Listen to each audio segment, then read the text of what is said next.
All right, so the single most recognizable figure connected to the January 6th ordeal has taken a plea deal. Jacob Chansley, known on this show as the Horns Guy or the Maga Shaman. You may know him better by that name, actually. He's sitting in jail right now. He's in solitary confinement for the better part of the last 9 months. But his ordeal didn't end today. His attorney, Albert Watkins, Mr. Watkins, is joining us now. We appreciate you being here, sir. Albert, he's facing up to 20 years in prison at the sentencing, but probably won't get that much. But what changed to make him plea, and what are you expecting at this sentencing? What changed was my client is a man with mental health issues. It took 5.5 to 6 months to put the government, the Department of Justice, the courts, in a position of knowledge about my client's long-standing, pre-existing mental health issues, which interestingly were known to the government since 2006, when my client served on the USS Kitty Hawk. And it is just outrageous that it took that long for the government to finally acknowledge that my client was not only possessed of mental health issues, but also, tragically, it took that long for the government to acknowledge that my client was not a planner, he was not an organizer, he was not violent, he was not destructive, he was not a thief. In fact, he helped law enforcement when in the Capitol. But that being said, he did the wrong thing. He did the wrong thing at the wrong time, at the wrong place. He knows it. He wants to be accountable for it. He wrote a note to the president, which wasn't a friendly note. It was a note that clearly was not designed to be embracing of the integrity of what was going on. But at the same time, he truly felt that he was acting at the behest of his president.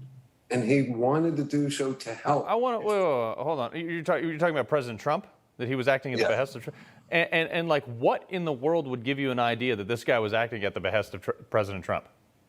So we're not talking about a man who is inside the bell curve of mental health normalcy.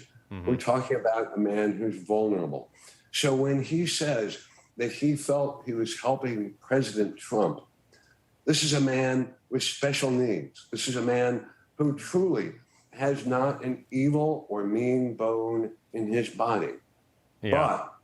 But this is a man that our nation, our Bureau of Prisons could not accommodate. They aren't armed to deal with people who are pure of heart, but just plain possessed of issues that are of a mental health nature. Fair enough. Okay, so you're asserting that your client has made some ill-fated decisions based on some decapitated mental capacity or reasoning skills. So do you believe the punishment will fit the crime here? I mean, isn't 9 months in solitary confinement kind of enough for a guy who just threw some horns on and was walking around and didn't actually hurt anyone?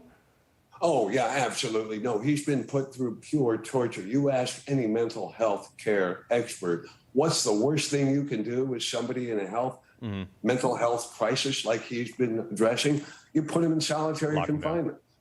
And that is pure torture. This is not a day in jail with a general community. This is a guy who is literally falling into the abyss before my very eyes. Well, sir, I want to get the other thing. So the millions of people at this point, I mean, this is a very divided belief system on this, but they also believe that there's a two-tier justice system where Kamala Harris, I mean, look, she raised funds openly to bail out looters and rioters from the BLM protesters that burned down like billions of dollars of cities last month, sometimes even got police officers killed. 2 New York attorneys were released from jail and have yet to be disbarred after allegedly firebombing an NYPD vehicle. Now, a bunch of knuckleheads who wandered around, that's what they were. A lot of these guys did some pretty stupid stuff to break into the Capitol. They've been in solitary confinement for 9 months now, and the justice system is just kind of washing them over. It's taken this long to even get evaluated for what you say is the needed mental health evaluation. Carl, you are spot on. The problem is we have a federal court system. We have multiple state court systems. Yep. We have people that seem to think it's okay for some to loot, rob, burn, destroy, and have a nice day. Let me shake your hand. Let me give you some spare cash. See you later. But so help me God, if you are a mentally challenged person who is simply there to be supportive, all of a sudden he's entitled to a gulag-like treatment in solitary. We're going to see, is this going to be sentenced as time served? Albert Watkins, thank you very much. Thank you, Carl. Hey, I'm Rob Finnerty. Thanks for watching. If you enjoyed this video, please join the conversation in the comments below. Don't forget to subscribe, too. Hit the bell icon to be alerted to breaking news. And remember, there's a whole lot more on Newsmax TV, America's fastest growing cable news network.